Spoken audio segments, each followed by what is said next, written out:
Welcome in to the Tuesday edition Oxford Exxon's podcast, Blue Sky live stream here with you this morning. For those in the stream, Corey Clark Ford will join us in a second. We'll also talk some basketball, some football, some baseball, covering all sports today.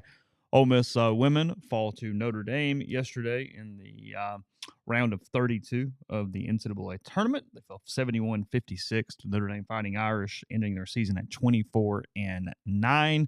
Ole Miss shaking up its weekend rotation for baseball. Riley Maddox, now the Friday starter. We'll talk about that a little bit. New NFL tackle rule goes into effect yesterday. So stuff across all the sports here with you today. A podcast brought to you every day by the Blue Sky locations throughout Mississippi, including the Oxford Exxon. That's Highway 6 West. But telling you a lot about Macomb here this week. They have their grand opening Monday through Friday. So if you're in the area, we've been telling you about it, everything from fountain drinks to coffee specials to lunch specials. Yesterday, you could have gotten that chicken spaghetti. You got meatloaf. You got red beans and rice this week. You got tons of different options coming up there in Macomb. Again, going through Friday, stop in. Just so many specials, so many things to take advantage of with that location. And again, all locations of Blue Sky up and down I-55 and throughout North Mississippi as well. And again, coming to you from the Clark Ford studio. We are Clark Ford's in Amory, Mississippi, 662-257-1900. Corey will join momentarily. I forgot to send him a link, and I emailed him the link instead of texted him the link, so he's got to dig it out, but he'll get that in a minute. So we'll hear from Corey, talk about what's going on at Clark Ford, among other things, and he'll join on the Campbell Clinic hotline. Campbell Clinic is in Oxford now, 2608 South Lamar Boulevard, Suite 102, just across the street from the cottages at Hooper Hollow. The Campbell Clinic provides full-service orthopedic care, everything from sports medicine to foot, ankle surgery, spine, total joint care, pediatric orthopedics, physical therapy, and more.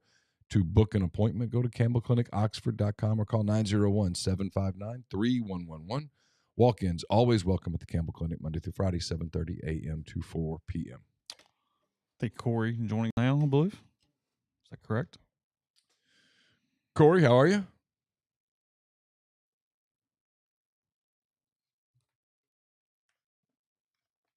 Not so much. It says that he joined, but I don't hear him. Okay. I'm not seeing it on your screen over there. Well, it was on the screen, but okay. Then I hit accept, and it might be his Wi-Fi. If not, I'll call him on this. Yeah, it's all good. Won't be a big deal. We'll figure it out.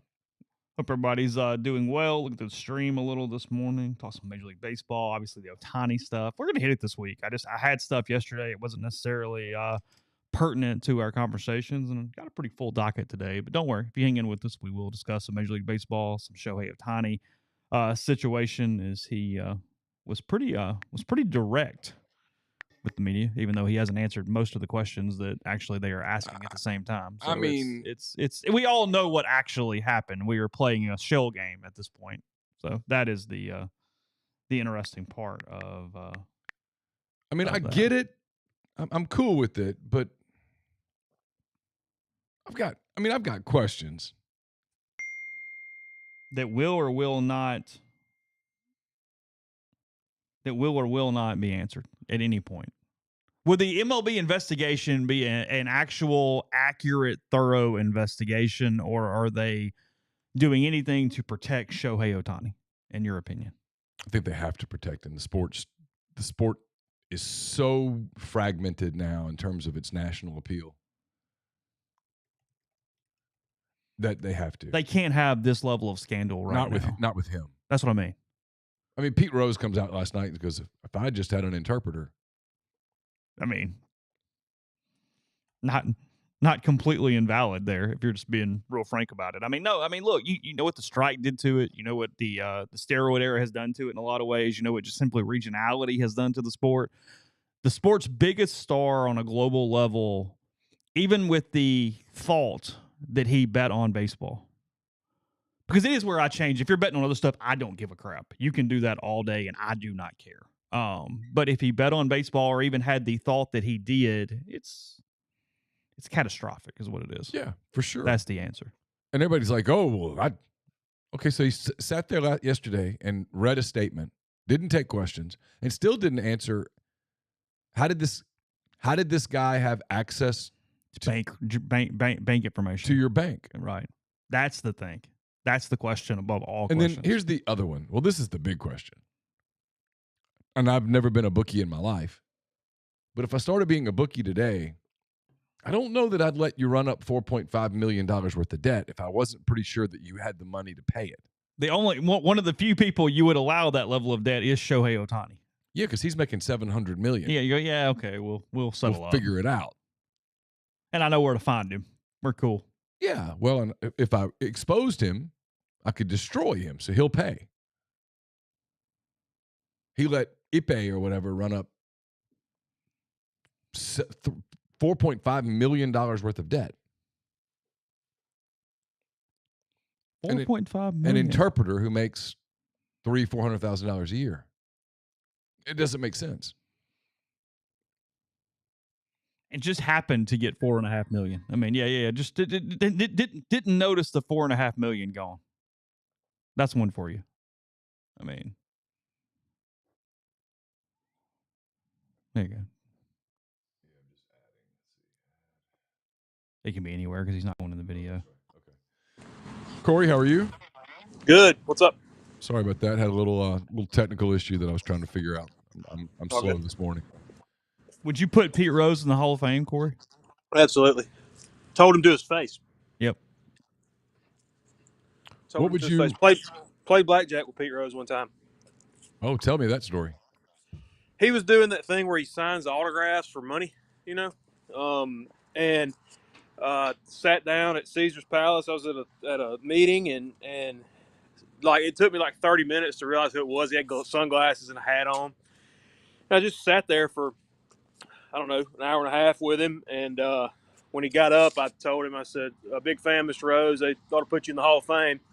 And he said, he had been asking me like what I did and where I was from and everything else. And I never asked him back who he was or what he did. And he said, "I didn't realize you knew who I was. I thought you were just being a jerk, like not asking him back, like, where are you from and all that other stuff." But yeah, that's pretty neat. He was playing for much higher stakes than I was, I can promise you. What have your thoughts been on this Otani thing? Have you followed it? Did you watch this thing yesterday? What are your impressions? I did not. I saw it on the board where it was just going to be a statement, so I didn't even give it much, after that. Did they ever ask me questions? No, there were no questions. No questions allowed. I'm sure the statement was pretty nothing to see here, kind of. No, it was much more detailed than I thought it would be. I was on the Peloton. I was watching the whole thing, and it was long. He said a lot. He laid out a timeline that in some ways makes sense, and in other ways just leaves a lot of questions, like the two questions that we just talked about. There's just a lot of questions out there about how his interpreter had access to the account, number one. And then number two, and this is the big one, why would a bookie let a $4.5 million debt roll up unless he felt like it was being bankrolled by someone who had those funds? And Ipe would not have those funds. Ipe Mizuhara would not have those funds. Shohei Otani obviously would. Yeah, my experience with bookies is they don't have that big of a threshold. That'd be a pretty sizable bookie there, Corey. For sure. I mean, yeah, you'd have somebody with a little capital behind them for that type of cash flow. My bookie in Shannon back in the day did not have that kind of credit line, I can promise. That's my thing, right? I mean, you don't let somebody just keep rolling up the debt unless you feel like it's secure. It's secure.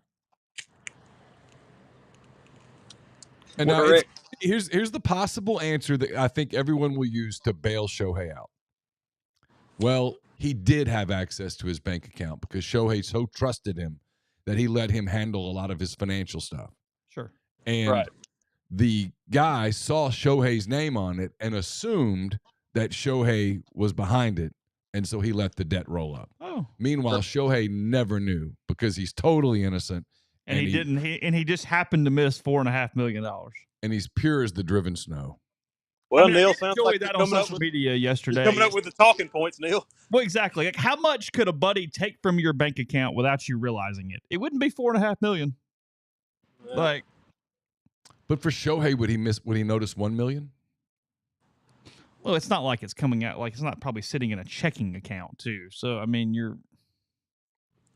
My guess. they'd be so spread out where That's what I mean. You know, Yeah, I mean, I don't know what his portfolio looks like, but 200,000 here, 200,000 there. yeah, no big Wish deal. those were my problems. Yeah, no doubt. No question. I saw our Ranger got built, Corey. Yeah, it did. I'm proud of it. Good. We're in business. Can't wait. Mm-hmm. Working email. Just need a working email. Uh-huh. Yep. What else is going on? I don't know. See, we got a rotation change in baseball. We're gonna talk some basketball. I'm gonna compliment Mississippi State in a minute. Yeah, just hanging out. Got a full docket today, Corey. Good deal. Got pro day tomorrow. Easily the most exciting day of the year on the beat. If you had to get it within 0.2 of a second, what would your 40 time be? Mine? 7. I don't know. If I had to get it within 0.2, I'd say 6. You say 6 something? I'm more built for comfort than speed, you know. I don't think I could run 40 yards right now. I'm pretty sure I would fall. My knee would collapse.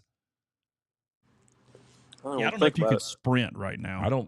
I don't think I could even jog 40 yards. Really? Mm-mm. Certainly couldn't sprint. Yeah. So. All right, guys. Well, what's going on at Clark Ford? Ending up the month / the quarter. We've got remaining 23 F-150s have got some rebate and 72 months at 1.9%. It's not zero, but it's better than what we would get at a bank or credit union. So can kind of relieve the payment a little bit. So I think I've got 6 or 7 of those trucks left. Like Chase said, got some stuff coming in. So just give us a call and we'll try to put it in your driveway. All right. What's the number? 662-257-1900, right? Absolutely. All right, Corey. Appreciate you, bud. See ya. Corey Clark there with Clark Ford. Appreciate his few minutes there. Yeah, I don't want to do an MPW Digital Pro Day, but yeah, I would think somewhere. I'd get Carson to run for me. Proxy. Is that what you're gonna do? Yeah. Proxy. I'd get Carson to run for me. I think he could probably, instead of bench pressing 225, we'll bench press like 135. You know, make some improvements to it. I'm not even sure what I could bench these days. I bench. I couldn't tell you the last time I was under a bench press. I bench press every so often. Do you really? Yeah. 185 maybe 195. I don't think I could do 225. Oh, I know I couldn't do 225. I mean, I'm 100% sure. But I haven't been under a bench press since high school, college. I have no idea. Yeah, I haven't done it in a few. Since because even any strength workout that I'm doing is either body weight or dumbbells. I haven't done it. I used a ton surgery. of dumbbells. I probably did it last time in December. Okay. You would look more athletic doing it than Darren Ravel when he ran it the 40 a couple years ago. I mean, he was healthy. Yeah. Yeah, he's like I could run waddling. I could run more gracefully than Ravel. Yeah. Once I'm healthy. Yeah, sure. But I would just let Carson run for me, but proxy. Okay. It's less fun though. He'd clock about a 4. Decent high school athlete running is not entertaining anybody necessarily. So he'd probably clock about a 4.6. I think so. Somewhere in there, yeah. That's what we said. I'd be thrilled to have a 4.6. Safety or linebacker back in the day. No, what I was gonna say about State is I saw it. Robbie Falk tweeted it this morning, and I've enjoyed making fun of them on Twitter because their script looks just like Michigan State.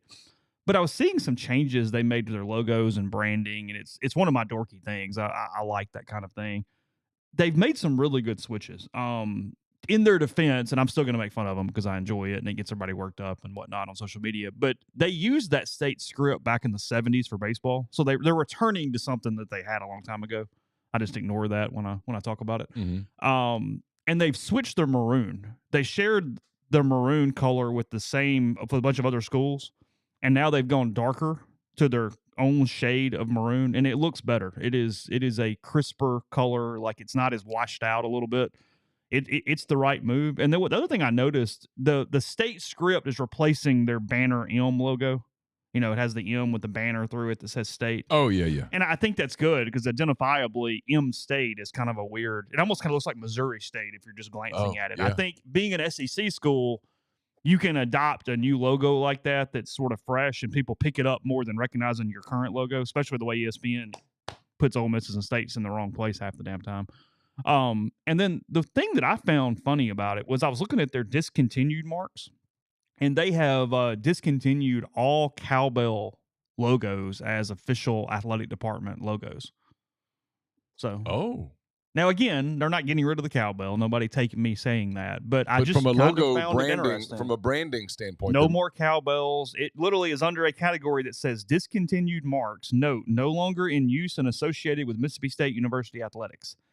And it's their banner state, long spelled out thing, their M State with a bulldog over it, their family that uses their logo for the M, all a bunch of cowbell logos, a bulldog's paw, and a bulldog's head.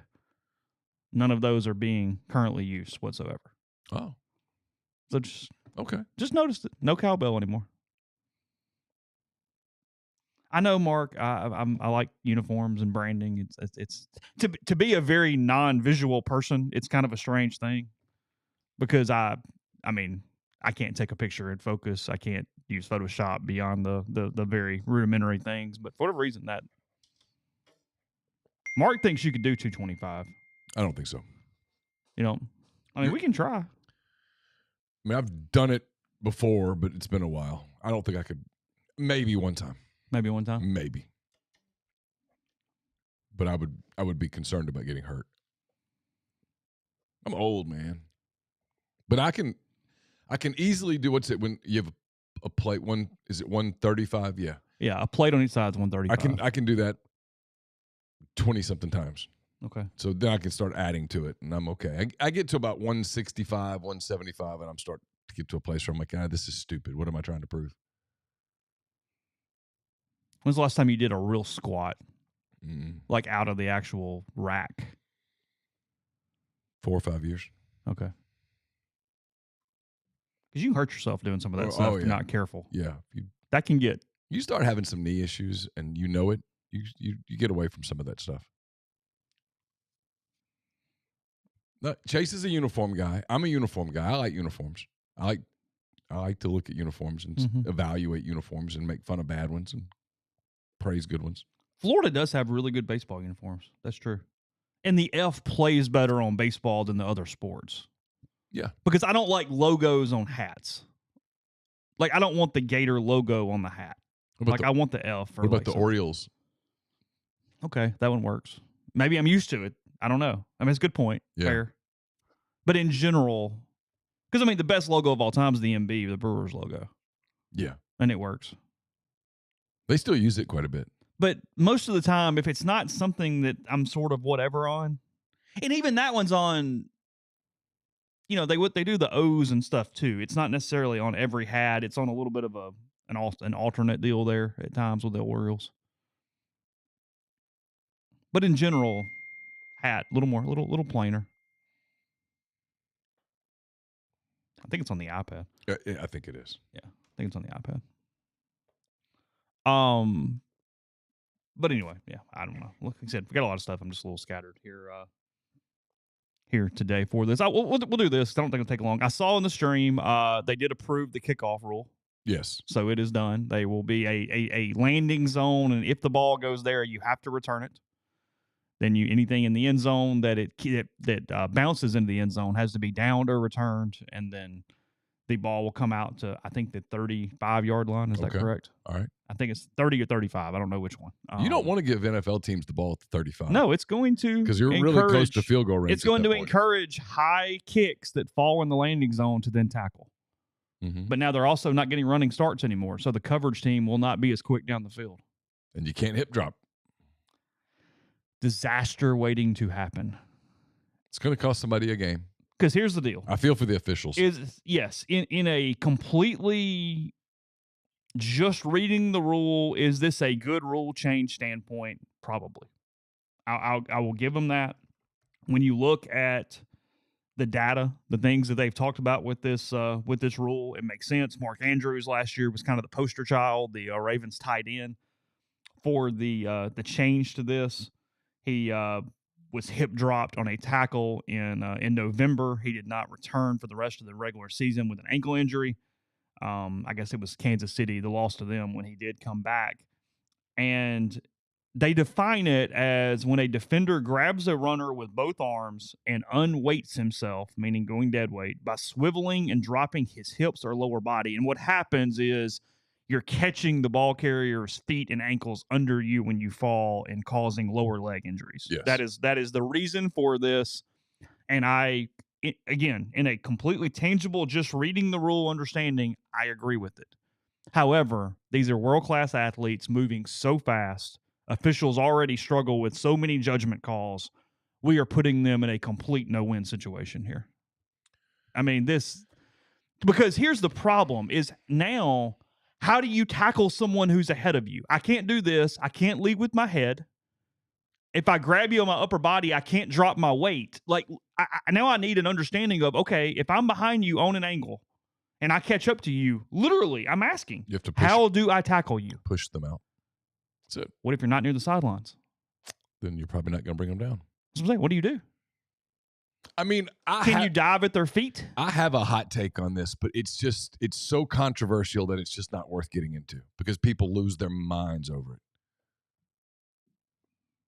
Well, you've already introduced it now. No, I mean, but you already know what it is. I mean, I'll just tell you, I'm glad that someone who's made a career off of covering football, in most parts of my life, I would kill to be younger. In this case, I'm glad I'm not. I don't like the future of the game. I am not bullish on I know that right now it is booming, but there are some real underlying issues. And now you're starting to fundamentally change it. Yeah, I don't know how you tackle. No one has explained to me what it actually looks like. So the answer is they don't want you to tackle from behind. They want you to, when the guy gets ahead, he scores. They want more points. They want more points. That's the answer. They want all the scoring. They want skilled players thriving. They want 50-something to 40-something games. And in the NFL, I don't know that that's going to look right. And is this going to trickle down to college where they're less fundamentally sound and then suddenly it's happening all the time because they simply can't help it? I mean, I saw some... I don't know.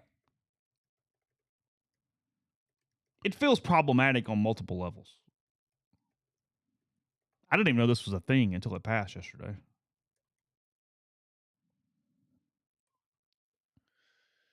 $230 instances of the hip drop tackle last year, up 65% from the year prior. 15 caused a player to miss at least one game. So 15 of 230. Now, how that compares to any other type of tackle, I have no freaking idea. But the other concern that they have, obviously, is that they're very concerned about the optics of skilled players getting hurt. People come to see skill players. People have fantasy teams that are built on skill players. Nobody's taking the Laramie Tunsil with the first pick in the fantasy draft. No. Hell, nobody's taking Laramie Tunsil with the 60th pick in the fantasy draft. It's all about skill players.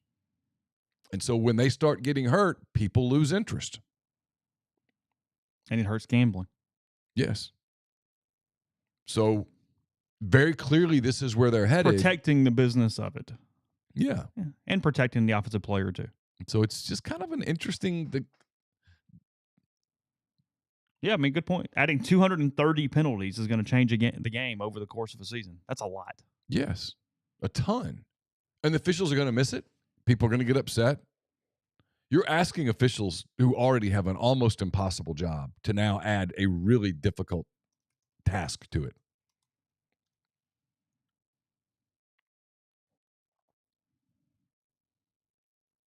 I mean, Hardman says you can't take Tunsil, period, in fantasy. That's my point. That's my point. Frankly, games are won and lost at the line of scrimmage, but that's not where the fan interest is. So almost a penalty per game. There are 272 games in an NFL season. So say it again. there are 272 games in an NFL season. Okay. So give or take a penalty per game. Okay. A little less, but good enough. Yeah.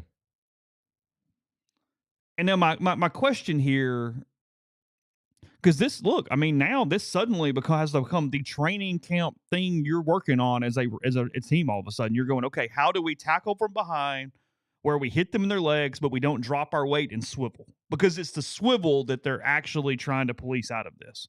But that's a physics thing. When you grab into somebody and you fall, well, you're not falling straight. So I get it, but at the same time, you're actually saying, hey, you can still do that. Just don't let gravity and physics work here on your way down. I mean, I don't remember the NFL player who said it yesterday, but I'm going to ask you this, and I'm being totally serious when I do it. So don't roll your eyes and think that I'm trolling. I'm not when I ask this. One of the NFL players yesterday, a defensive player, said, let's just bring out the flags. They really? Yeah. And if I asked you 40 years from now, is professional football flag football? No, people won't care to that level. No. It would still be highly skilled. No. You can't dumb it down to that level and it have anywhere near the popularity that it has now. It's just too different. It's a different sport. Yeah. That's like saying arena football would suddenly become huge because they still play football. Except even worse. Yeah. No. I won't be around to find out, but I don't like the future of the game 50 years from now. I mean, I think there's some clear trends. Will Ole Miss host a men's SEC soccer match by 2040? No. Okay. 2060? Yeah. 2060? Yeah. Okay. Fair enough. Talk a little baseball, talk a little women's basketball after the break. First, podcast brought to you by the Ole Miss Athletics Foundation. Spring sports are underway. Single game tickets for baseball, speaking of, now on sale. Kentucky this weekend, Friday, Saturday, Sunday. 2024 football season ticket donation renewal deadline coming up March 31st, just 5 days away. If you want to get your priority points up before seat or parking selections, call the foundation, 662-915-7159. For more information, give to athletics.com. That's GIVETO, athletics.com. Are you retiring soon? How long should you wait to take Social Security? What accounts should you pull from first? These are just some of the questions that can only be answered with the personalized retirement income plan. Andrew Seago with Seago Wealth Management specializes in helping folks just like you come up with their retirement game plan. Whether you meet at his office in Collierville or prefer Zoom from anywhere, schedule a free discovery meeting and see what they can do for you. It's rebelsretire.com. Brought to you by Comer Heating and Air, Southern Air Conditioning and Heating. Different name, same great people, products, and services. If you live in Oxford, Batesville, Tupelo, or the surrounding area, call Comer, 662-801-1777. If you live in Hernando, Memphis, or the surrounding area, call Southern, 662-429-4429. If you're coming up this weekend for the Kentucky series, stop by the College Corner. It's in Oxford now, right off of Sisk Avenue in the Oxford Commons. More than 4,000 square feet of the best Rebel gear. Plenty of parking available. Their staff will have you in and out ready for the Grove Swayze in no time. Also check them out in 2 locations in the Jackson area and online at collegecornerstore.com. We're brought to you by Argent Wealth. When you work with Argent Wealth's 401k advisory services, you gain a valuable advisory team and time-saving resource that will help you develop and maintain a solid strategy for your retirement plan. They're committed to providing you with the personalized attention and involvement that you want and need. Their goal is to help you manage your 401k plan properly and ultimately improve your employees' retirement readiness. It's myargentwealth.com. And we're brought to you by John Edwards, Regency Travel Incorporated in Memphis. If you're trying to plan a special trip that creates a lifetime of unique memories, get in touch with John, give him some parameters, give him a budget. He'll give you options that you're not going to find on your own. It's 901-494-3307 or jedwards@regencytravel.net. Ole Miss faces Austin Peay in baseball tonight. Swayze Field, 6:30 start for that one. The Governors, they are 15-8 on the season. They do have 3 wins over SEC teams. They swept Mississippi State in a midweek Tuesday-Wednesday clash a few weeks ago, and they took 1 of 3 from the Auburn Tigers in a weekend series during non-conference play as well. What? Look at the Govs. I mean, rolling. Second-year coach, improved. Yeah. They were much better in their league last year. What league is that? That's what I was trying to remember. Is it OVC? I don't even know. I'm not sure. I don't know. It's fine. Whatever. It's all good. Speaking of small conferences, Brian Berg, Ole Miss assistant, headed to Rio Grande Valley or wherever as their new men's basketball coach. They are joining the Southland. They're leaving the WAC and moving to the Southland. Makes more sense.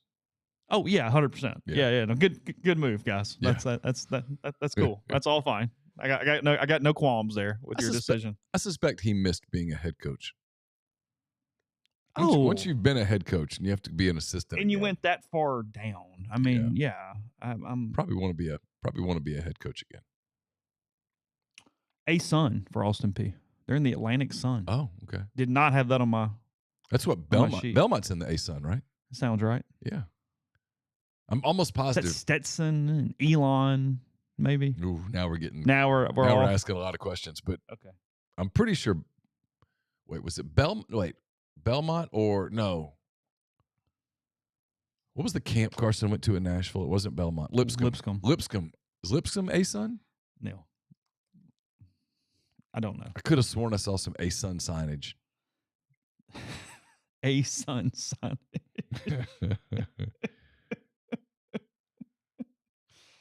I mean, I don't know. Atlantic Sun. Is Lipscomb the Bison? They are. Bisons. There's an S on it. Plural. Yes, that is correct. Belmont's OVC. So I bet Lipscomb is A Sun. Really? All right. Basketball standings in the A Sun. Eastern Kentucky, Lipscomb. There you go. Stetson, Austin Peay, North Florida, FGCU, Florida Gulf Coast, North Alabama, Queens. I think it's out of South Carolina. Is that correct? Mm-hmm. Yes. Okay. Kennesaw State, Central Arkansas, Jacksonville, and Bellarmine. Okay. Out of Kentucky for people. Gotcha. So Central Arkansas, they're in Conway. They are. Another purple team. Aren't they purple? They are purple. Yeah.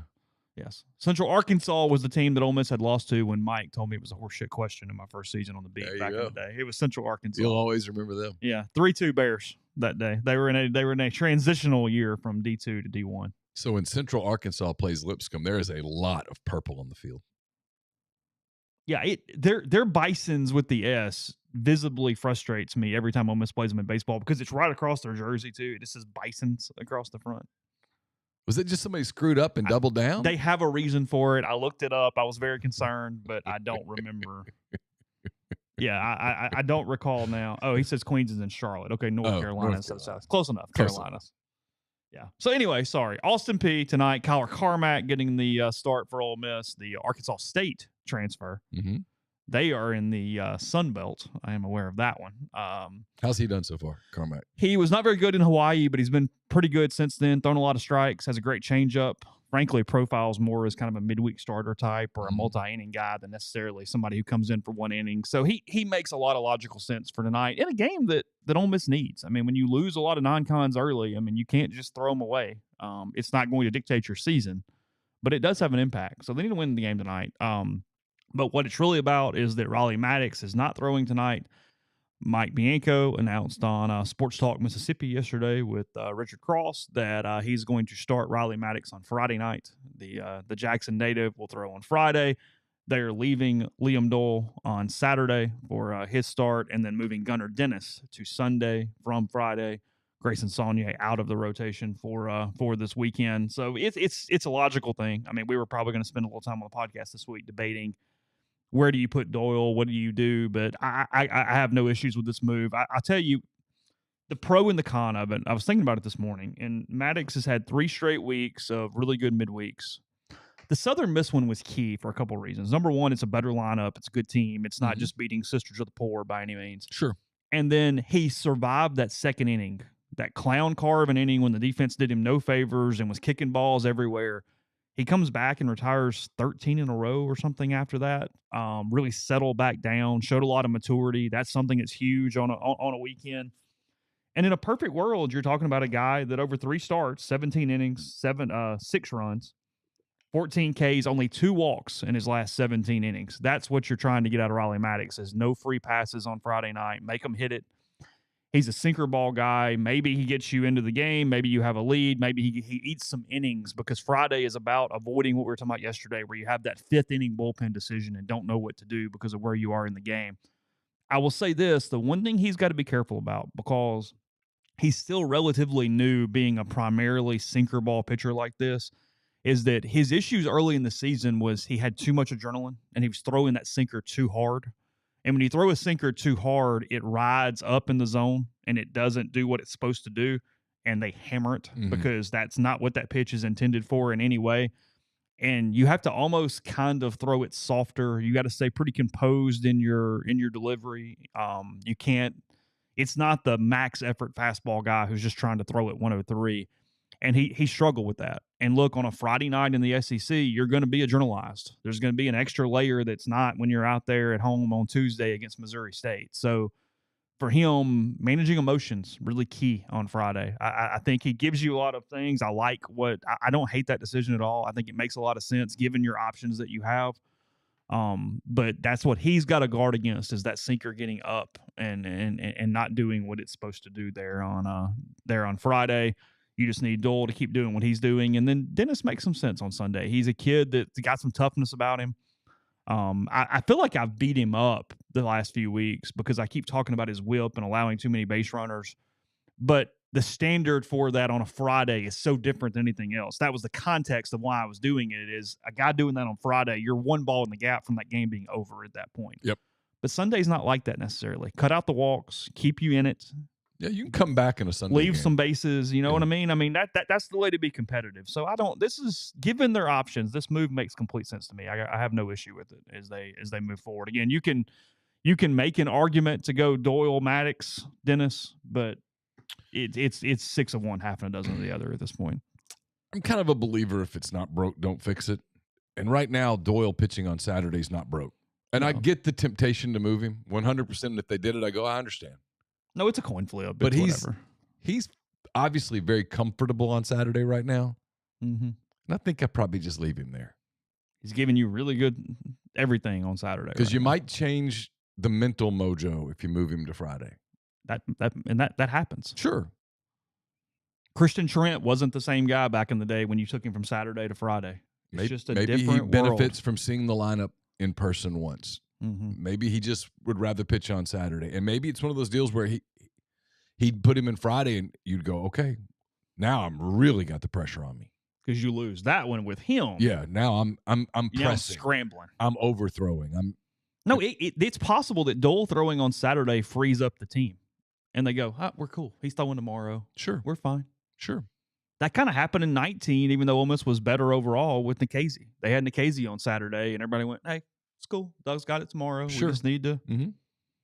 I mean, there's a lot of psychology to baseball. Oh. So,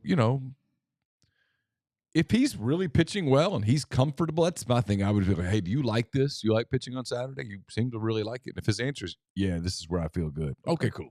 Yeah. We're not going to overthink this. The Saturday game counts just as much as the Friday game. It's a hell of a swing game.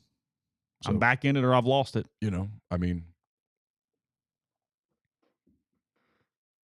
Friday games are hard to win anyway.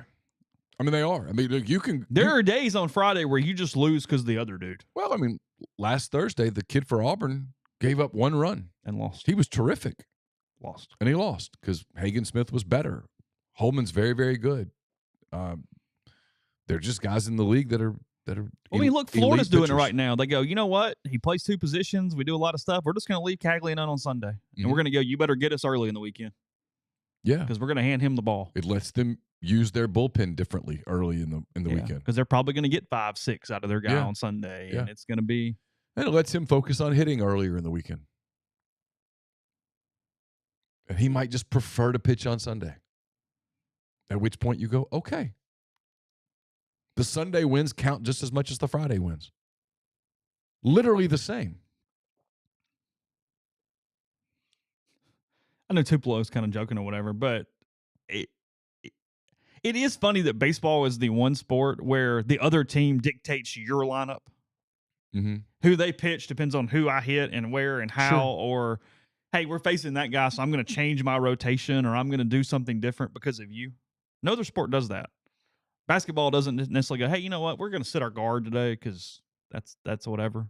And look, you can be Harry Hardass as the guy running your team. Yeah. And you take the guy who's comfortable on Saturday and you put him on Friday and he presses and all of a sudden he gives up 7 runs in 2 1/3 and he walks everybody and he's completely out of kilter and he takes him a month to get back. And yeah, you proved your point that by God, it's your team. Congrats. I mean, baseball players are weird. By rule. Just being honest. Yeah. And sometimes pitchers can be kind of peculiar. And if a guy feels more comfortable on the second day of a weekend series than he does on the first, kind of let him stay there if he's going to give you results. Yeah. Dole feels like a guy who would handle Friday. He's got some moxie about him. Yeah. And I have a hunch before his career's over, he'll have the ball then. He's back next season. Yeah. And it might be that deal where they don't want to do it to him yet. Yeah. He only started 2 games without a pitch count. I mean, again, he looks comfortable. I'd leave him where he is. And there might come a point where you're like, hey, we got to do this. We can't get shelled every Friday. Yeah, at some point we got to play. But they're trying something different with Maddox, and maybe he thrives and maybe he doesn't. And you go from there. You got Kentucky coming in. Kentucky's 5-1 in the league. They are. I mean, if you're Kentucky, you're just like, hey, we get 1. That's all. We get 1 this weekend. 6-3 after 3 series. If you get 2, you're cooking with gas.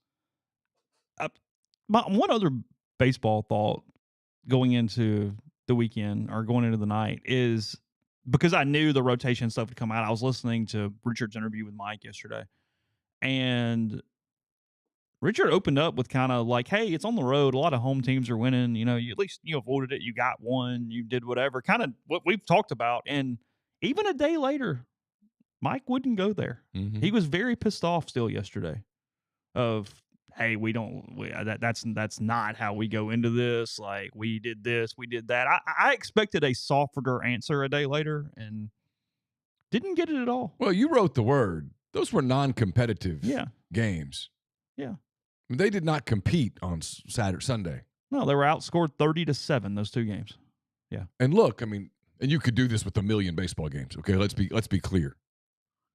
But if the ground ball that goes through the infield that gets out to left field that drives in 2 runs, if that's just right at the shortstop, yeah, sure. You know what I mean? I mean, you can do this with a million games. Don't get me wrong. But they were closer to getting swept than they were to getting 2 out of 3. I mean, you get blown out a couple of times in a weekend, and yeah, you have a 9th inning rally that you can really sink your teeth into, but the day after that rally, instead of building off of it, you go get blasted. I mean, I'm sure I can see why he's upset. I mean, Tupelo asking, has there ever been a team that threw the 3rd guy on Friday, 1st guy on Saturday, 2nd best guy on Sunday? Like, see how that works out. You know, there is some changes. Number one, just with baseball in general, because like we said, only 2 pitchers last year in SEC play averaged more than 5.2 innings per start. We're in bullpen games now. It is where we are in college baseball. The offenses are so good, all those things. Those were Brandon Sproat and Paul Skeens. The kids throw so hard that everyone's running a sprint and not a marathon. What's interesting about this season is there are more aces and number 2 guys who are sinker ballers this year. They've gone a little more pitchability across the league. You know, Tennessee's Friday guys, this weird angle thing going on. I mean, South Carolina is full of sinker ballers. Why you hit double plays constantly against them. You got what Ole Miss is doing here with Maddox. So that's part of it. But I do think sometimes a team that doesn't have the real ace and just has their best pitcher, throwing him on Friday is the worst managerial move you can do because he's probably not outdueling any of those cats. And then you just lost the chance to win the other games because you just, by God, we throw our ace, whoever our ace is, there on Friday. You know, from a season result standpoint, the team that probably did what you're talking about the best, and I'm going through my head a little bit, was 2013, that state team that finished 2nd in the country under John Cohen. They didn't have an ace at all, and he was just trying to stay in the game until like the 4th inning, and then they had the great bullpen with, maybe it was Holder, I don't remember who the pitcher was, but they just had to get there and get there and get there. And he did a really good job of maximizing the bullpen on Friday and then trying to win Saturday and Sunday. You know, the odd part of that is that team sucked when they came to Oxford that weekend, and there was that rain delay. You were at the game. Oh, They had that rain delay. Bobby Wall was going out there to start, and they did whatever, and the game didn't happen, and they restarted it the next day or whatever it was, and State took 2 out of 3, I think, and just caught fire, and they ran it all the way to losing to UCLA in the national title series. Oh, yeah. I remember that now. Yeah. It was a birthday party. Yeah. And the rain was coming. Everybody knew it was coming. Because I remember having 2 thoughts. Why is he warming up in 2? I need to get out of here because we're going to get soaked. Yeah, there was no chance, and Mike had Bobby out there. I'm like, what are you doing? Yeah. That was stubborn. Mm-hmm. That's different, Mike, 11 years ago. Yeah. And sure enough, it came. I'd have been warming up my backup catcher. So you want to pitch? I'll tell you what. Take your time. Man, that was a gully washer. Uh-huh. Yeah. But that is the closest to that. I mean, we're getting a little better analytically and using some openers and things. I mean, look. I mean, before before Mike realized that DeLucia could pitch with the lights on, I mean, he didn't even name any starting pitchers a couple of years ago. I mean, he gave me that quote. He goes, "We have no starting pitchers. We're just throwing some dude out there and trying to get 3 outs, then 6 outs, then 9 outs, and just see where it goes." Yeah. And that team won a national title 3 months later. Go figure. Well, and a lot of these guys manage the weekends. You're managing a weekend, not just a game. And so, like, if you have an opportunity to win the Friday game, you might burn your bullpen up to get the win. And then go, hey, if we could just win one of the next 2, I'm not going to say this out loud, but get one of the You need 81 outs, not 27 outs. But you might only need 54 outs because your goal might just be to get 2. And if you get 2 and whatever happens in the third one, like, so be it. Yeah. Cool. Love to win it, but we're good. Because in this league, look, if you win 2 out of 3 the whole way, you're hosting. You're probably a national seed. So Ole Miss is 3-3. At the end of the day, they and like half of the damn league is 3-3. Yes. There is, and I'm just telling you, I've watched a bunch of games already. I don't think there's a whole lot of difference between the top and other than Missouri. I think 1 through 13, there's some differences. There's some tiers. But, dude, I'm telling you, I don't think anybody can beat anybody depending on where the game is. I don't think they're extreme. This weekend feels critical. It's Kentucky. I get what you're saying, but you still got to get 2. You got to win the series, and you got to move on. If Ole Miss loses the series this That's weekend, not good. it's not good because they've got some tough series They got coming Arkansas coming up. There, right? Yeah. Got that going on. State here has not been a guarantee over the years. No. They've had their number here. Yeah. So, Ole Miss women falling to Notre Dame yesterday again, 71-56 to end their year at 24-9. They ran into a bad style. They ran into a better team yesterday. The number 2 seed Fighting Irish. The ball movement was exemplary. If I ever coach a women's basketball team, Hannah Hidalgo can play for me anytime she wants. Her and Westbeld were tremendous yesterday for Notre Dame. They had 20 and 19. Really jumped on the Rebels from the jump.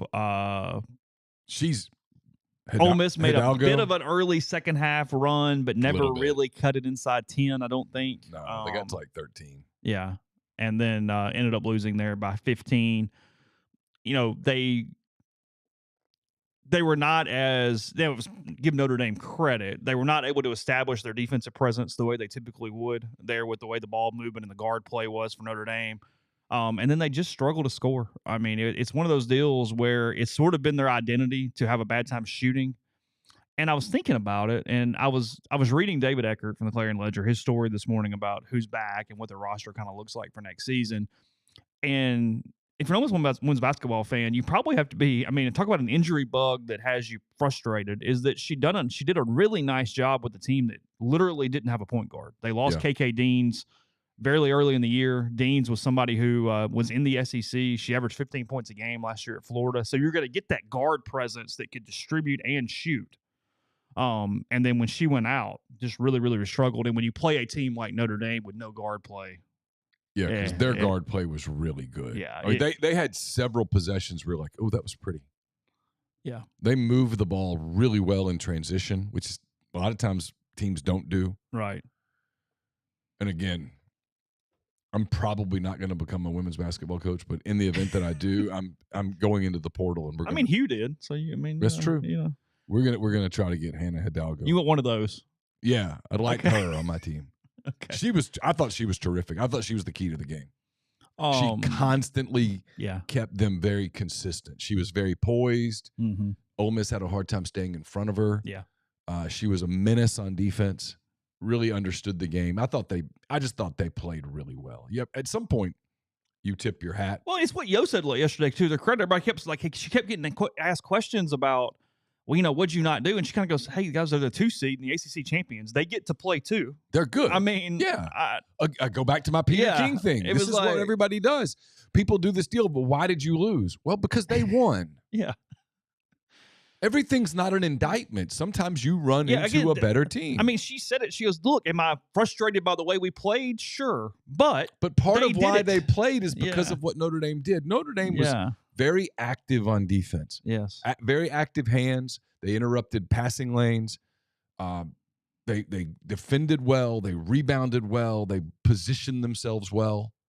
I thought they did a lot of fundamental things. They looked like a team that won the ACC. Yeah. They looked like a team that probably could contend for a title.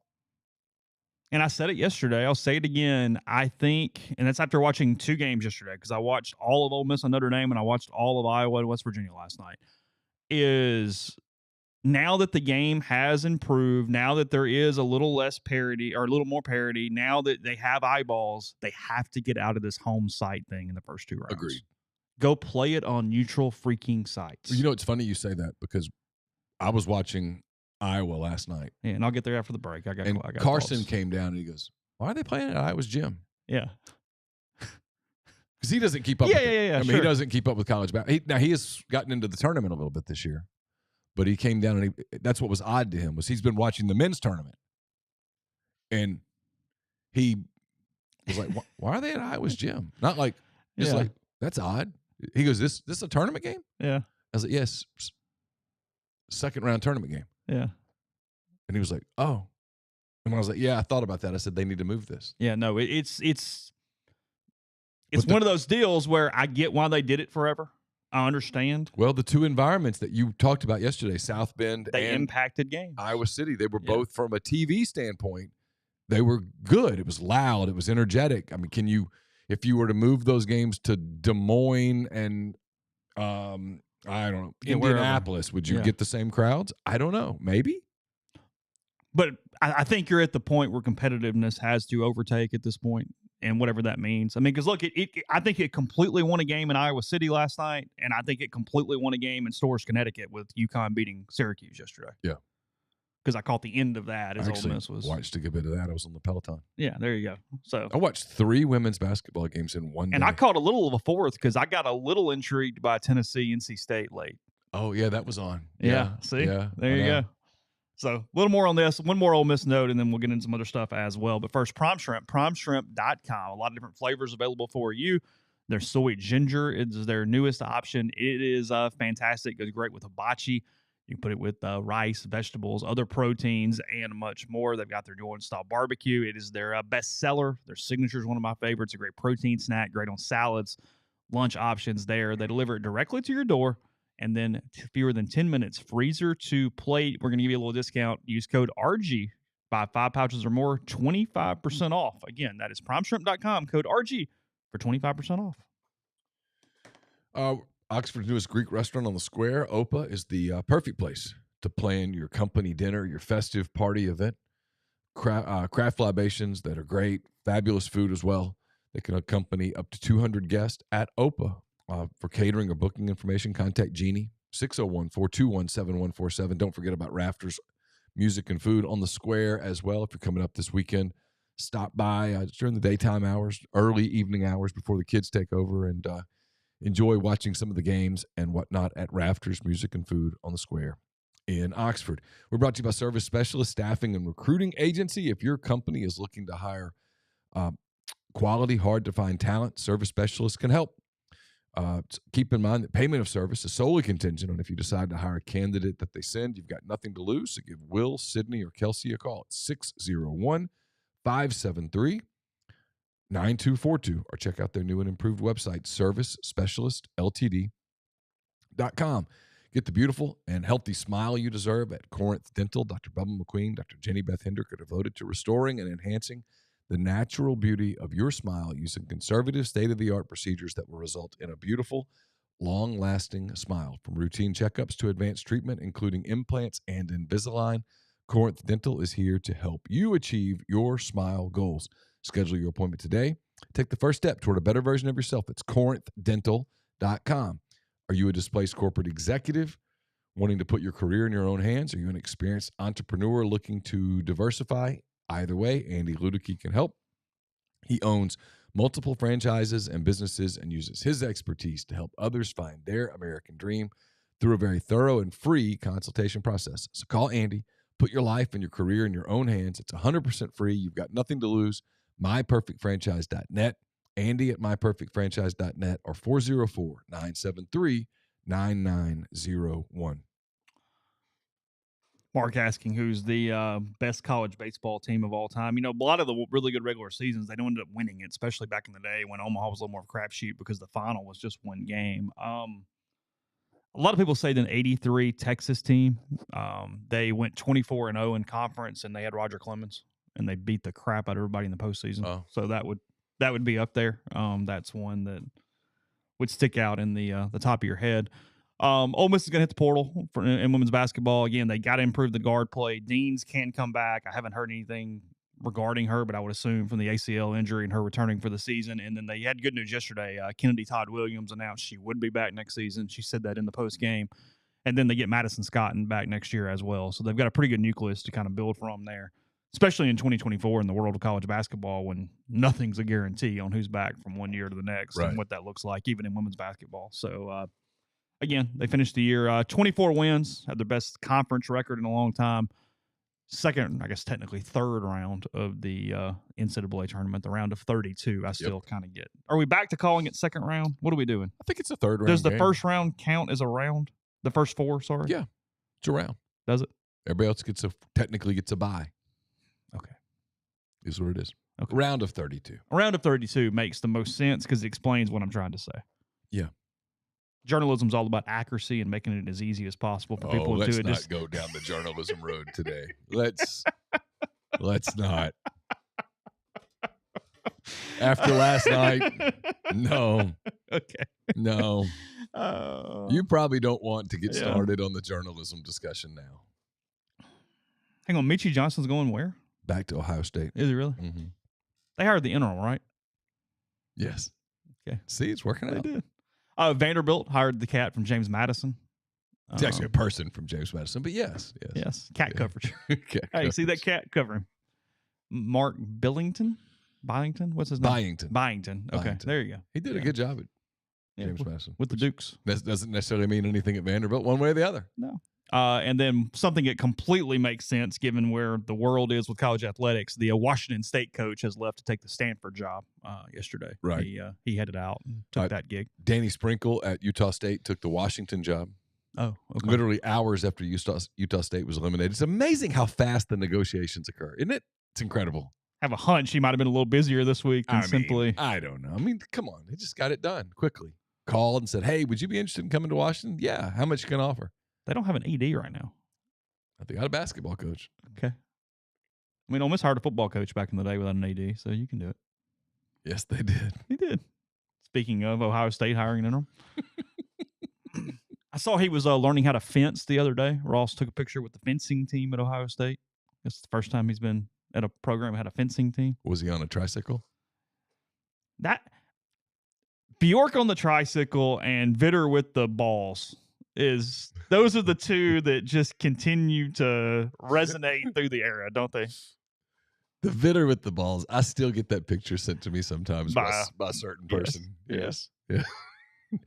When you can tell maybe he's had one more glass of wine and just said, hey, here it comes. I don't even remember about I don't even remember the exact context, but a few years ago, speaking of that, of Vitter, even like Mike took a shot one day. I was like, whoa, wow. Like we're said something about something. I was like, whoa, okay. We're doing that too. That guy did some damage now. Yeah. So last night, Caitlin Clark, Iowa, they advanced to the round of 16. They play Colorado, a 5 seed. That bracket stayed pretty intact because UCLA did come back and beat Creighton last night. So UCLA plays LSU. That is correct. Yes, 2-3 game, and then if LSU doesn't play 1-5. better, they're not going to get. They're about to get to the end of the road. So last night, number one, credit to West Virginia. They are a frenetic defensive team that really impressed me. I full disclosure, that was the first second of West Virginia women's basketball I have seen this season. They were a handful. It was a weird matchup, as the Athletic predicted yesterday morning for Iowa. The officiating was 100% one-sided to get Iowa through that game. It was, but the way the two styles were so different. One team fouled a lot and the other team didn't. Like, it was funny. I was watching it, and full disclosure, I was for Iowa. Yeah, sure. I want them to win. They're a great story. Yeah. I have a thought about them that I think if they may have just survived one of their tougher ones for a dagger minute. because they were so emotional about playing their final home game. Yeah. Early on, they didn't stay in sets at all. They were odd offensively early in that game. But West Virginia played real physical. They did foul them. They ran through screens. They threw you down a few times. I mean, they were trying to physical the game. So, yeah, was there a discrepancy? Yeah, but I thought in the second half, they let a lot of out of controlness, for lack of a word, out of Iowa go without cause. Yeah. A lot of hand checks and grabs and falls and just kind of stuff that just went. But that game in the first half was clumsy. Yeah, because of all the there was no flow. Because of all the collisions and such. And so the way West Virginia plays, they're not going to get a lot of fouls. They're going to commit a lot of fouls. And the way Iowa plays, they don't foul a lot. I mean, they're trying to run offense. And look, they're trying to get the ball to her. Yeah. And she had kind of a weird night. I mean, she had at least 6 turnovers, maybe more. I know at one point it was 6. In the handshake line, the coach at West Virginia very clearly said to her, "You are fantastic." Oh, did she really? Yeah. She finished with 32. Yeah, just got buckets when you had to have a bucket. Including in the paint. Got inside, was able to do some stuff. Her game is different than what she was trying to fit probably too perfect of passes several times. Like, I thought she got a little careless trying to make the 10 out of 10 pass or fit a window that wasn't really a window. I mean, honestly, she plays with a team that's not at her skill set, and that hurts her in a turnover standpoint because they're not catching it cleanly or expecting it, or she's so much better than everyone else on the floor that it bogs her down in a way. Like, it's a weird dynamic. Like, the other two main players, like Martin does some things okay, and Marshall's a really good defender. She doesn't really add a whole lot offensively. And so many times, and I'm with you, like, what were you doing? Not just go find a post player. Yeah. If they had a really good post player, it would lights out. I mean, I said yesterday, I was watching that game I was watching both those games going, as we said, God, put her in there with Hidalgo and Westbeld, and that's your national title winner. Oh, it's over. If Caitlin Clark plays for Notre Dame. We're not talking about South Carolina today. It's a march. Yeah. Oh, I can't even imagine those three together on it. They would dominate. Because Hidalgo's so good that for a point guard, she doesn't have to have the ball in her hands. I got one for you. It's related to women's basketball. 2 thoughts. Read a couple columns this morning. People, and I get it. It's not even really criticizing, but like Nancy Armour was one, and somebody else wrote a column this morning, and was celebrating social media griping about the officiating as a way to prove that people are watching and engaged and whatever. It's a valid point. I have no issue with that context at all. Sure. Can we get to the point to where it's just different but entertaining? Why are we obsessed with comparing or proving its worth at this point? Like, does that stop next year? I don't know. Are we done once this is over? It's what drives me crazy with soccer people. Right here. Yeah, just watch it. We're good. We're watching, so let us just watch. Yeah, people are watching. People are starting to recognize the talent involved. But everything doesn't have to be a competition. The women's game's not competing against the men's game. They're 2 different games. Here's the irony of this. Because this is true. I mean, I don't care. Whatever. I understand why we do it, and we're doing it too. But no, Ivy's at Notre Dame. Yeah. Caitlin Clark, Angel Reese, LSU, Iowa, Juju Watkins to a point. They're actually overshadowing South Carolina, the best team, with a incredibly famous coach who has won all the titles. That is the irony about this entire conversation, is that in a lot of ways, because I saw several people say this, and I agree. I think Jason McIntyre was one. South Carolina should be getting the UConn treatment, the men's Duke treatment in a lot of ways. Yeah. And yet, they're not one of the 5 schools we talk about during this tournament. It is a really weird media test case of individual over team and kind of media craziness over what South Carolina is, which is just the Alabama of the sport. I mean, it's a team that lost 5 starters and is undefeated from last season. They lost all 5 starters, and yet here they are. Yeah. And that was not – that, for whatever reason, is not interesting in the national conversation. I don't know. Yeah. It's just it's interesting. Oh, it's that. In the men's game, if Duke was undefeated going into the Sweet 16, we wouldn't go, well, they don't have a number 1 pick. Well, I kind of wonder if Carolina had won the title last year, if maybe we'd be talking about them. They didn't win the title. The fact that they got beat. They got beat.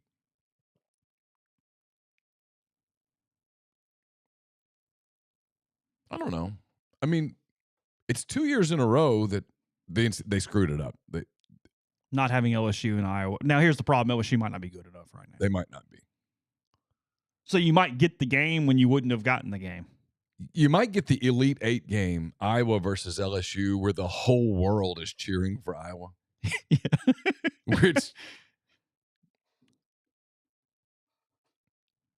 it's there's a lot there. I mean, look, I'm not a person who consumes a lot of women's basketball, and yet I've watched more of it this year than maybe ever. I know I've watched since I was a kid, when it kind of had. I was about to say I've watched more since I literally covered it, because I was on the women's basketball beat for a year. So no, it's the most since 2005. And there's a lot of unspoken narratives involved in some of these stories that are fascinating, right? I mean, the Mulkey story is quickly becoming. Yeah, I mean, Nancy did it this morning too. I know you're shocked. What'd she say? Well, I mean, just not Mulkey, but the whole other part of the women thing. Yeah. And I'm fascinated in next year. How do you take all this momentum with no Caitlin Clark next year, right, and keep it going? What do you do? Is she big enough to hoist the WNBA? I'm talking about college, though. Yeah, but I'm talking about the women's game. Yeah, the answer is yes. People will watch her in the WNBA if she has early success. Because look, in 1979, nobody watched the NBA. They literally played the finals on tape delay. Yeah. But a couple of transcendent personalities / players came through. And let's see, Magic Johnson and Larry Bird should never pick up a check. Wherever they go, some NBA guy should be calling and going, hey, if they're there, just put their bill on me. I got it. Here's my card. They did for basketball what Tiger Woods did for golf. Yes. I mean, that's the interesting thing about Angel Reese and to a much more extent, Caitlin Clark, is what we'll be curious to see is all of these little girls who are going to packing these arenas to see Caitlin Clark, do they suddenly go to the Indiana Fever games? And it's a much longer conversation than right now. But we almost needed it to be all together. You almost needed Angel Reese, Mulkey, Caitlin Clark, the South Carolina team. You almost needed all this at one time, because we didn't do this over the years when UConn had Maya Moore, who's a very, very good talent too. You know what I mean? But isn't basketball, especially the college game, isn't it more of a niche sport today than it's ever been?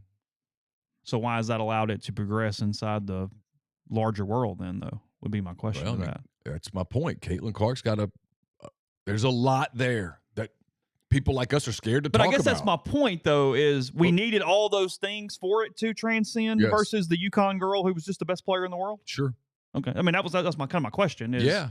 Well, UConn was boring. I mean, we had Rebecca Lobo, and we had Maya Moore, and we had Candace Parker, and we had all these people. I don't know that we're talking about Caitlin Clark if she plays for UConn. Because she's just a UConn player. Just another UConn player. Yeah, she plays for effing Iowa. Yeah. They're not good. Yeah.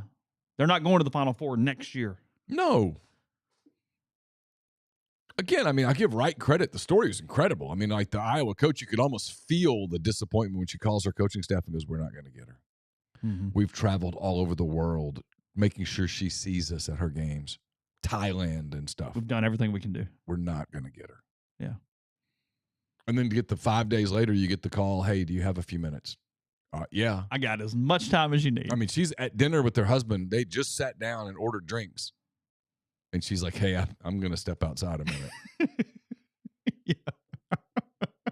I mean, you know, what she'd love to know is like, how long was it, you know, before she gets back to the table, you know? And he's like, oh, our lives just changed. Yeah. In a phone call.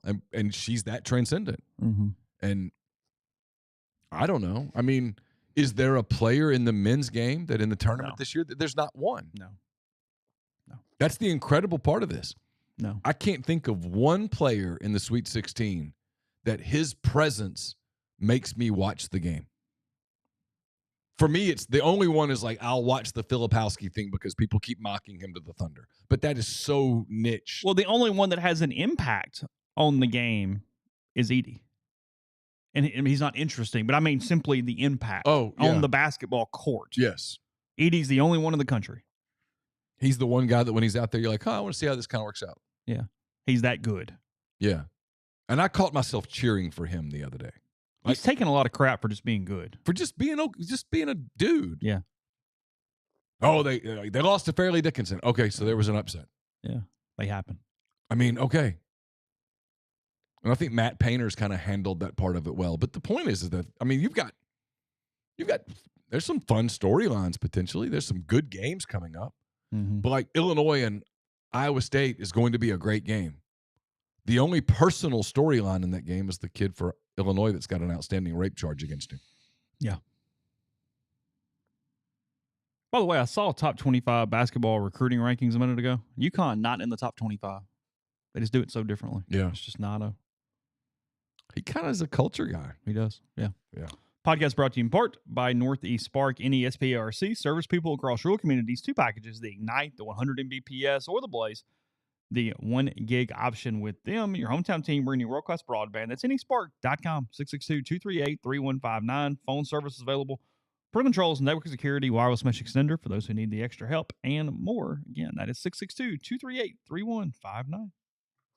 Southern Traditions Farm is a 68-acre, 32-stall upscale equestrian training and boarding facility in Canton, Mississippi. 2 sand rings, a grass ring, miles of wooded trails, a whole lot offered at Southern Traditions, including horseback riding offerings from beginner lessons to advanced to competing in nationally recognized competitions. It's also a great venue for corporate outings and events and whatnot. So get in touch with them on Facebook or Instagram at Southern Traditions Farm.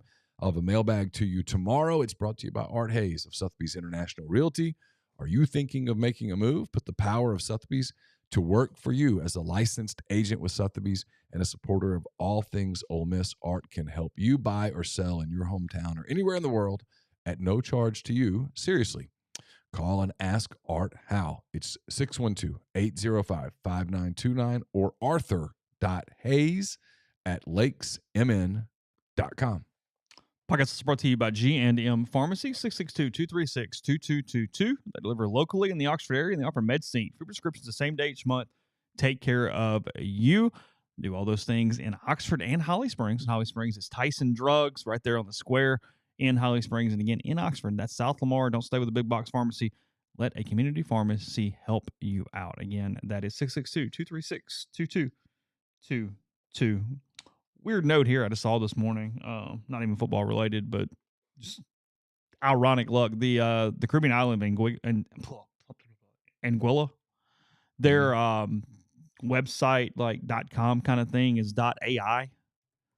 They are selling their websites to people in AI companies who get to put .ai at the end of their thing. Oh. It has increased their GDP by more than 10% in a calendar year. Oh, wow. Simply selling their websites because they have .ai as the suffix. That's easy money. All day. I'll give y'all all of them and we'll figure it out. Amen. I mean, if you'd like one, here. Absolutely. Feel free for that thing. The ACC is frustrated by how they have played in the NCAA tournament compared to the number of teams they got in, specifically Pitt and Wake Forest not getting in. They said starting next year, even though they're soon going to be adding extra teams, they are probably knocking conference games down. This is kind of in relation to the SEC in football. They are going to go from 20 to 18 conference games, it sounds like, because they believe that will have a larger impact on their resumes moving into the postseason to play 2 fewer conference games. So ACC coming out yesterday and saying that. I mean, the one thing with Ole Miss basketball that I'm interested in is the schedule. Oh, yeah, 100%. That's what I'm interested in. Can you schedule better? Yeah. It's a hard place to schedule. Although they've never scheduled with Chris Beard before. Sure. He didn't have a chance last year because it was too late. But now you have time this time to make a schedule that's more daunting. To schedule well, you need a lot of respect nationally because teams are worried that you're good enough to beat them, but when they beat you, it doesn't do anything for them. Yeah, they have to believe that at the end of the year, their loss to you won't hurt. Yes. That is the premier problem with college basketball scheduling. Yeah. And airport availabilities and some things like that don't get pointed out as much in other sports because of the way the schedule works. Pac-2 is trying to stay afloat a little bit. Oregon State and Washington State. These teams that are winning right now are getting money and points through the NCAA prize pool there, and those are simply going to those 2 programs moving forward.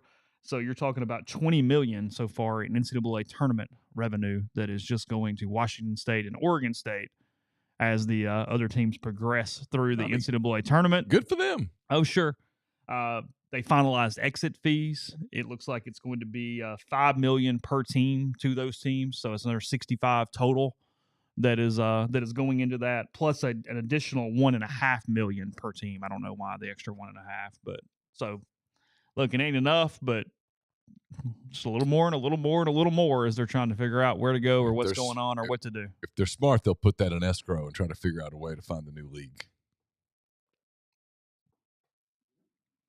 Or get the Mountain West and call it the Pac-12. Well, you would definitely do that. Yeah. I mean, you would brand to your surroundings. Yeah. But come on. Oh, it's brutal.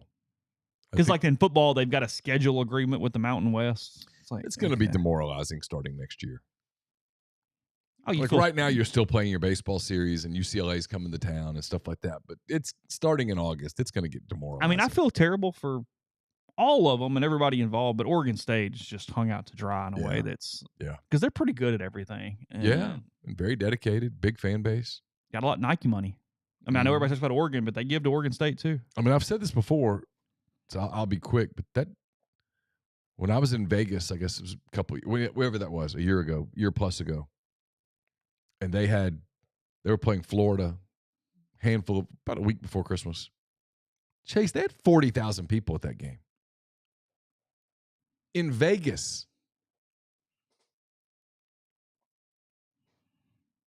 Florida had like 4 people.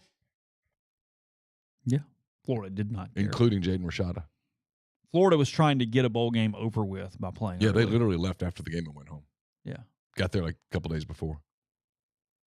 But they had no fans there. So I don't know.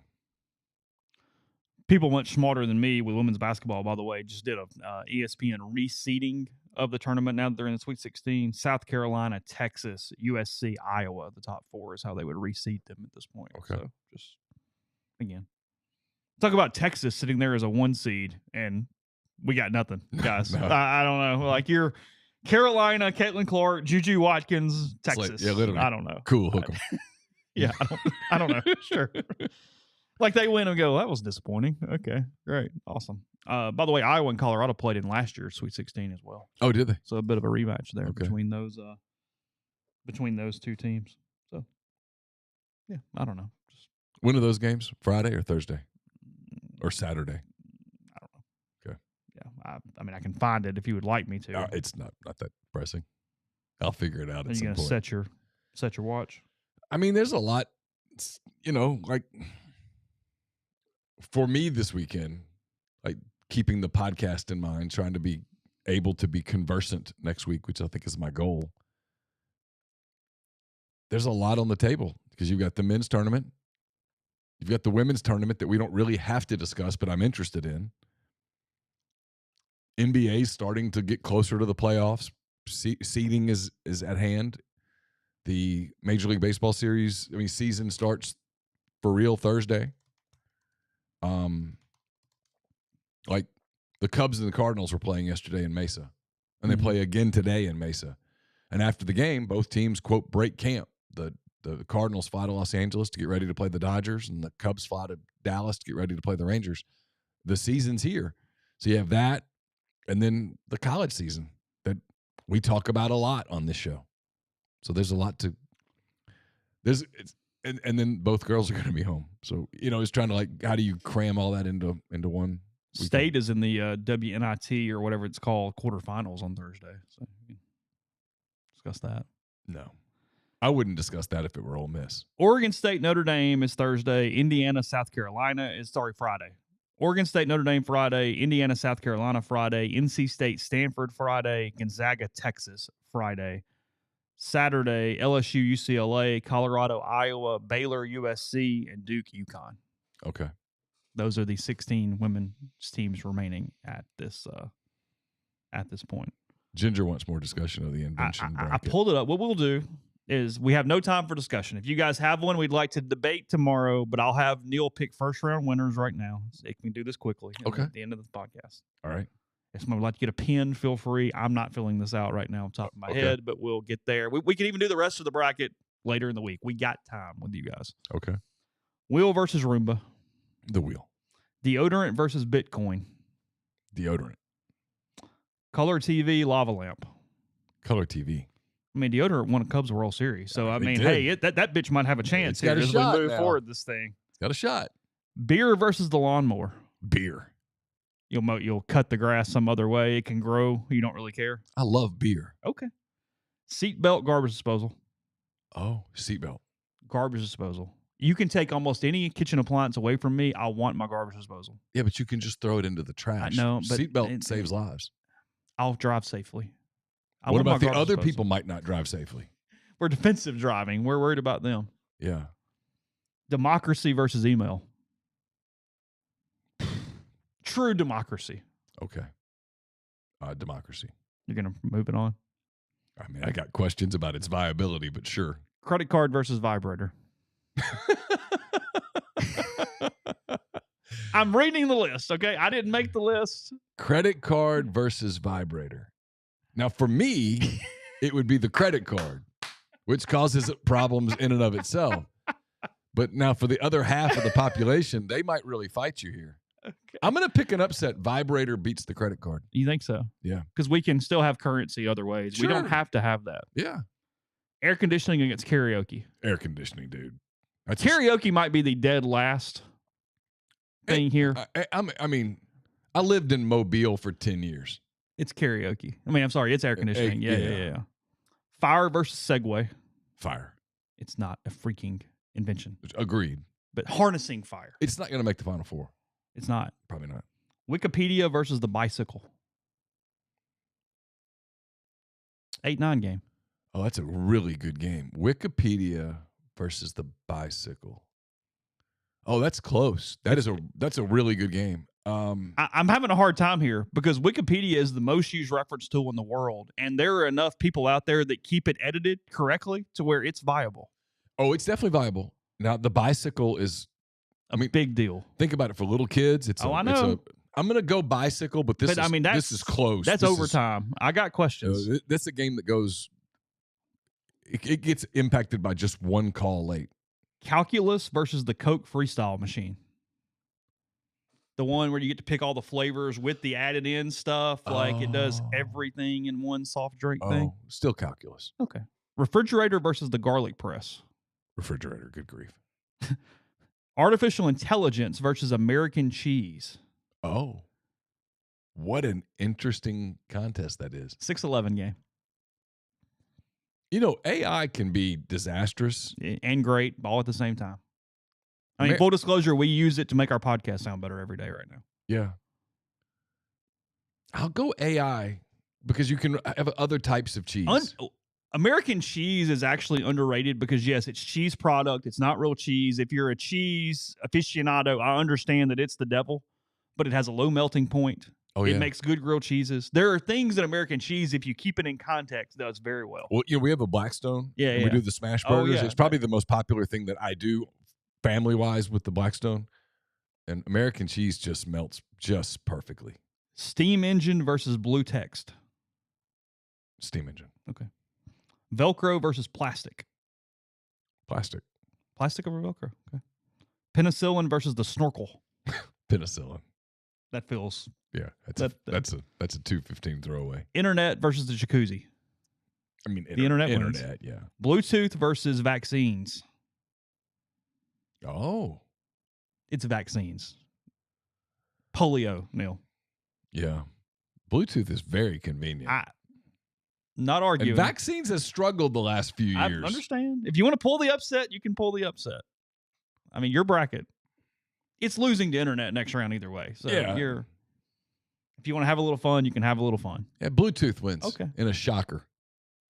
Sewing machine versus Heelys. What is a Heely? I don't know. I mean, sewing machine's kind of a big deal. Is that just shoes? Is a Heely just a shoe? Yeah, we're just going to sewing machine wins. Yeah, for lack of understanding, let's go with that. Microwave versus mortgage-backed securities. Oh, wow. That's not a 413 you saw coming. I'm pulling an upset here. I think I am too. We can go around the microwave. Mortgage-backed securities pulls it off. Toothbrushes versus air fryer. It's toothbrush. Toothbrush. But I love me some air fryer. Contraceptives versus Dyson Airwrap. We're going to go with contraceptives. We're going to move the 3C through at this point. Yeah.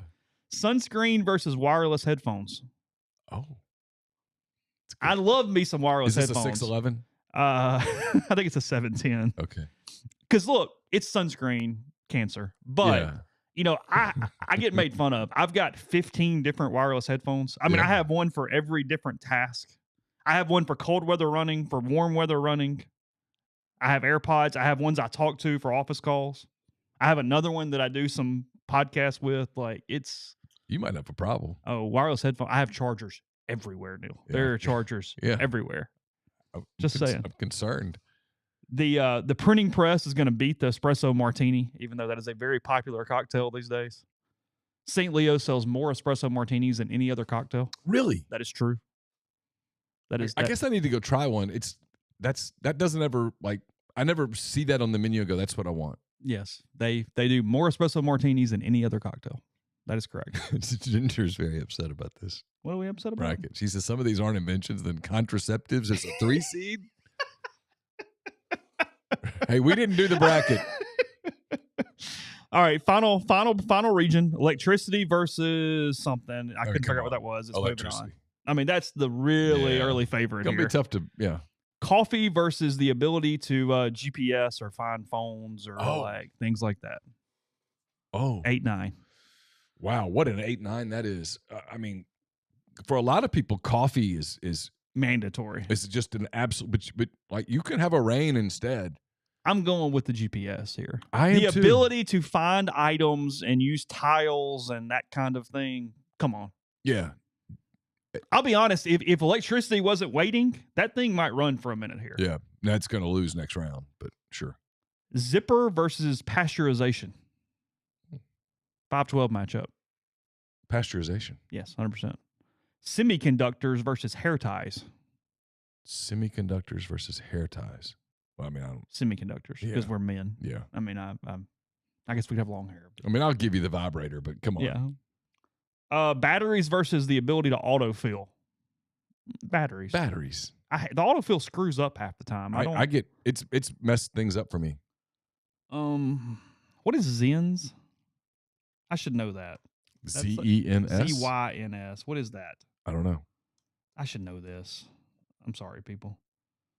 Nicotine pouches. Okay. Some kind of nicotine pouches. It's going against indoor plumbing. We're going to move indoor plumbing through here. Come on. You can do without your damn nicotine patch. Contact lenses versus blue jeans. Contact lenses. We'll wear something else. Total. Chinos. Total game changer. And then 2:15 to finish. Agriculture versus ice cream. Oh, I mean, it's agriculture. It's agriculture, but ice cream at 15 feels a little. Yeah. How's a coffee at 8 and ice cream's at 15? Then if I told you, though, you can only have one for the rest of your life, ice cream or coffee, which do you pick? Oh, it's coffee. All day. Well, because I'm the idiot that likes frozen yogurt more than ice cream. But, I mean, ice cream's still a treat. It's not a necessity. Coffee's basically a necessity.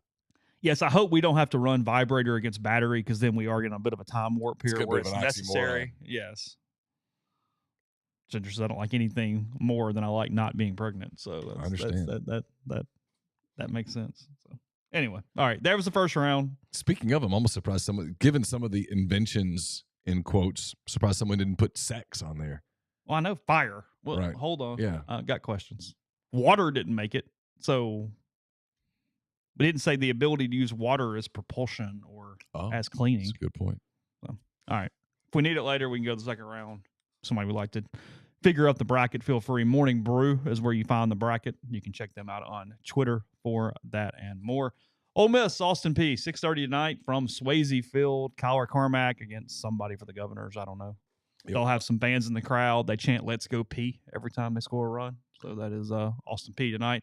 Lane Kiffin speaks in a couple of hours. We'll have that to you. A couple players. I don't know who that will be, but we'll have some football coverage over the next 24 hours as well. Talk to you tomorrow.